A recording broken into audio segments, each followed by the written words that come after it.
Leaders are looking for productivity, right? They're looking for innovation. And a lot of times managers think that they can get what they need out of their people by saying, you need to get this done, and here's the timeline. Good leaders are going to get to know their people.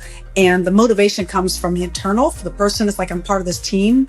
I want the team to succeed versus I'm being hammered by some deadline, right? So when you take the time to understand what their job is, and to not just find out about the work, but to find out about them as a person, then when you're making decisions, you know how it's going to impact them on the other end. So therefore, you're not making unrealistic asks, right? So that's really important, because if somebody's asking me something that is not doable, I'm gonna think, well, that's unrealistic. And do they even understand what my world is? Or they're not being thoughtful about me as a person, right? So it really is that simple, taking the time to understand who your teammates are, who the people that you're managing, and then you become a great leader and people will think the world of you. If we were to go back and think about even in childhood, there was someone that really took the time to invest in you growing up, that you liked them because they shared an interest. When I was raising my kids, when people paid attention to my children, right, that created this bond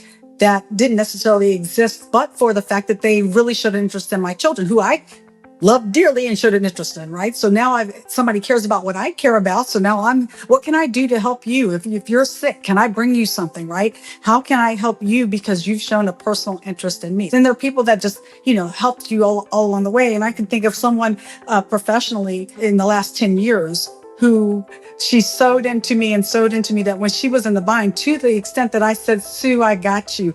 I will jump on a plane. I will be there. I will cover this for you.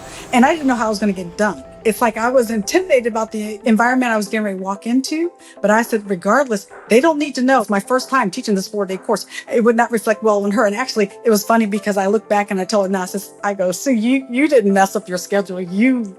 She was kind of making me launch, right? She was like, you're ready to go. And I kept thinking, I'm not ready to go, but she's like, you're ready to go. So the fact is, when she called me, I think it was like a Monday, she said, I'm supposed to be, at this such and such a place tomorrow to start teaching this course. I said, I got you. I called my husband. I said, I have to be there. I got to jump on a plane. I got to get packed tonight. And I got there, literally it was after midnight, had to find where I was supposed to be, got a quick night's sleep. I was up and at the place that I needed to be at 7 o'clock the next morning, ready to deliver. And those folks never knew that this was my first time teaching. My counterparts that I was there to support, they didn't know that it was my first time teaching. And I pulled the course off because I was prepared. See, she had prepared me well, right? So that when the opportunity came up, I was ready to go. So you got to be prepared. But when somebody sews into you like that, you are going to do whatever it takes to knock down the doors to make things work.